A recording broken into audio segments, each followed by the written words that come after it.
अस्सलाम वालेकुम रहमतुल्लाह। आज हम इंशाअल्लाह ताला सूरह बकरा की तफसीर शुरू करेंगे, जो कि सबसे बड़ी सूरह है कुरान पाक की। तो शुरू करते हैं। बाद औज़ु बिल्लाहि मिनश शैतानिर रजीम, बिस्मिल्लाहिर रहमानिर रहीम।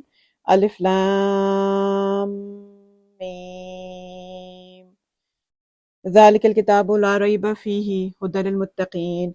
अल्लाह रब्बुल इज़्ज़त इस सूरह को शुरू कर रहे हैं अलिफ लाम मीम से। इनको हुरूफ मुक़त्तआ कहते हैं, जो कि सिर्फ इनको तोड़ तोड़ के अलग अलग हुरूफ की तरह पढ़ा जाता है। हमारा इसमें ये ईमान है कि ये जो हुरूफ हैं, जो कि बाकी कई सूरतों में भी आए हैं, दीगर सूरतों में भी आए हैं, जैसे हामीम, यासीन, क़ाफ, नून, अलिफ लाम रा, तो इन सारे को हुरूफ मुक़त्तआ कहा जाता है, और इसलिए कि ये तोड़ तोड़ के पढ़े जाते हैं। इनको अलग अलग एज अ हुरूफ, एज अ हर्फ पढ़ा जाता है, इसको मिला के नहीं पढ़ते हैं। तो असल में जो उल्मा और साहबा किराम का जो राज कौल है, जो डोमिनेंट ओपिनियन है, वो ये है कि ये हुरूफ जो हैं वो रमूज़ और इसरार हैं अल्लाह के, जिसका इल्म सिवाय अल्लाह ताला के किसी को नहीं है। तो ये मुतशाबिहात में से हैं, हमें इनके मीनिंग नहीं पता। हमारा इस पे सिर्फ ये ईमान है, यकीन है कि ये अल्लाह की तरफ से आए हैं, और अल्लाह रब्बुल इज़्ज़त को ही इन हुरूफ मुक़त्तआ के मीनिंग पता है, किसी और को नहीं पता है। और इसमें फिर हज़रत अबू बकर सिद्दीक़, फ़ारूक आज़म, हज़रत उमर रज़ी अल्लाह ताला अन्हु, हज़रत उस्मान गनी रज़ी अल्लाह ताला अन्हु, हज़रत अली रज़ी अल्लाह ताला अन्हु, अब्दुल्लाह बिन मसूद रज़ी अल्लाह ताला अन्हु वग़ैरह जो जमहूर सहाबा हैं, इनका इन हुरूफ के मुतालिक यही अक़ीदा था कि ये अल्लाह ताला के इसरार हैं। हमें इन पर ईमान लाना चाहिए कि अल्लाह की तरफ से आए हैं ये, और जिस तरह आए हैं उनकी तिलावत करना चाहिए, मगर मायने मालूम करने की फ़िक्र में पढ़ना दुरुस्त नहीं है। हमें इनके मीनिंग के पीछे पढ़ना नहीं चाहिए, क्योंकि अगर इनके कोई मीनिंग होते या अल्लाह रब्बुल इज़्ज़त चाहते हमें बताना, तो वो नबी करीम सल्लल्लाहु अलैहि वसल्लम के ज़रिए हमें बता देते, जिस तरह से बाकी कुरान जो है वो उसके मीनिंग है और उसका मैसेज है, उसका मकसद है। लेकिन इन हुरूफ के मुतालिक हमें कोई भी इल्म नहीं दिया गया। अहादीस मुबारका भी हम उठा के देख लें या सहाबा किराम के अक़वाल देख लें, हमें इन हुरूफ के मुतालिक कोई भी इंफॉर्मेशन नहीं दी गई है। तो अब हमारा ये काम है कि हमारा इस पे यकीन है, ईमान है कि जिस तरह से अल्लाह रब्बुल इज़्ज़त ने नाज़िल फरमाए हैं कुरान में, ये ऐसे ही हैं, हक़ है, हमें उनको वैसे ही पढ़ना चाहिए, लेकिन इनके मीनिंग में नहीं जाना चाहिए, इनकी मीनिंग की खोज नहीं करनी चाहिए, और अपनी अक़ल के घोड़े नहीं दौड़ाने चाहिए इनकी मीनिंग को ढूंढने में, क्योंकि हमारी अक़ल बहुत नाक़िस है। अगर इसमें अल्लाह रब्बुल इज़्ज़त की हिकमत ही है कि उन्होंने हमें नहीं बताया। अगर हम बताना होता तो वो यकीनन बता चुके होते। उसके बाद अल्लाह रब्बुल इज़्ज़त फरमाते हैं कि ज़ालिकल किताबु ला रैब फ़ीही, कि ये वो किताब है जिसमें कोई शक नहीं है। ला रैब कहते हैं शक को, जिसमें कोई शक नहीं है, किसी किस्म का भी शक व शुबा नहीं है।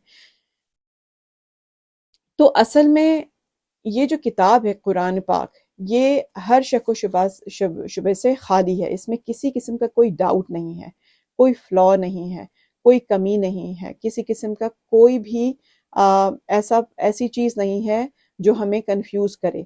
लेकिन फिर हम ये देखते हैं कि कई लोग कंफ्यूज भी रहते हैं, कई लोगों को समझ में नहीं आता। तो इसका मतलब ये नहीं है कि इस कुरान में माज़अल्लाह कोई कोई शक है, कोई शुबा है। इसका मतलब ये है कि उनकी फ़हम में, उनकी समझ में शक है, शुबा है, जिसकी वजह से वो कुरान को समझ नहीं पाए हैं। तो अगर मिसाल के तौर पर कोई किताब है, तो दो तरह के फ्लॉज होते हैं, आप समझ लें। एक ये कि किताब में कोई माज़अल्लाह कोई कोई शक व शुबा हो, या समझने वाले की समझ में हो।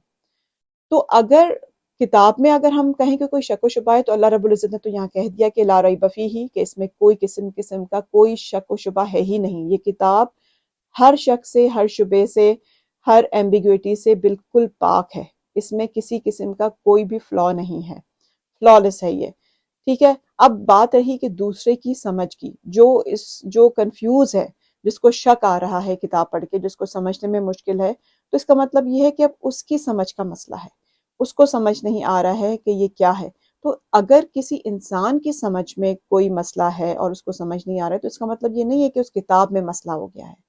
वो किताब बिल्कुल बरहक है, वो किताब बिल्कुल ऑथेंटिक है, समझने वाले को समझ नहीं आ रहा है।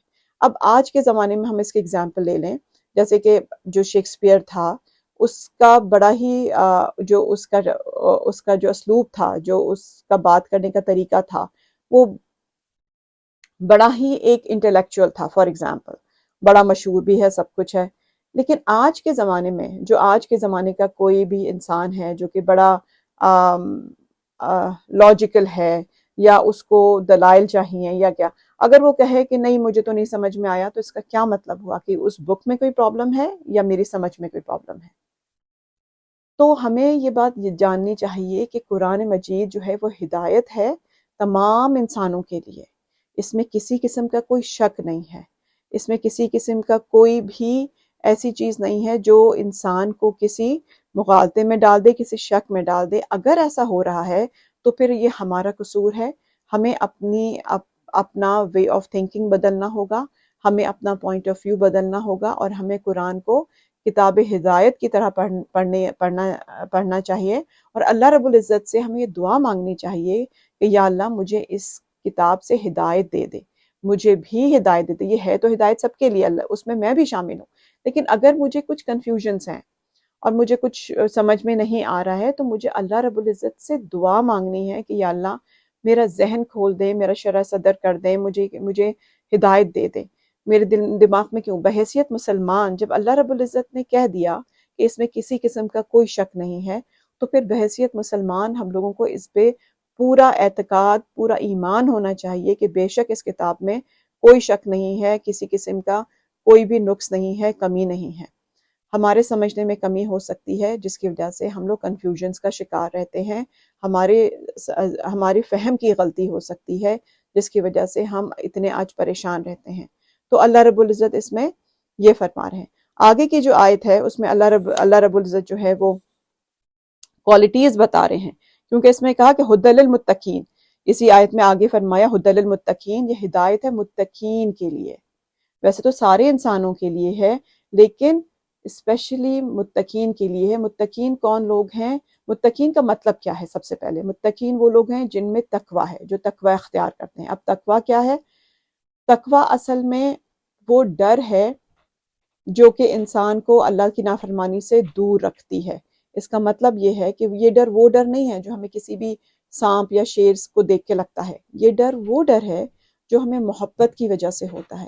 جیسے ایک بچے کو یہ ڈر ہوتا ہے کہ میں نے اگر یہ غلط کام کیا یا میں نے جھوٹ بولا تو میری ماما مجھ سے ناراض ہو جائیں گی. تو یہ اس کو محبت کی وجہ سے ڈر ہوتا ہے کہ وہ اپنی ماں کو ناراض نہیں کر سکتا. یہی یہاں پہ تقوی کے میننگ ہے کہ اللہ رب العزت سے محبت کی خاطر اس کی نافرمانی سے دور رہنا.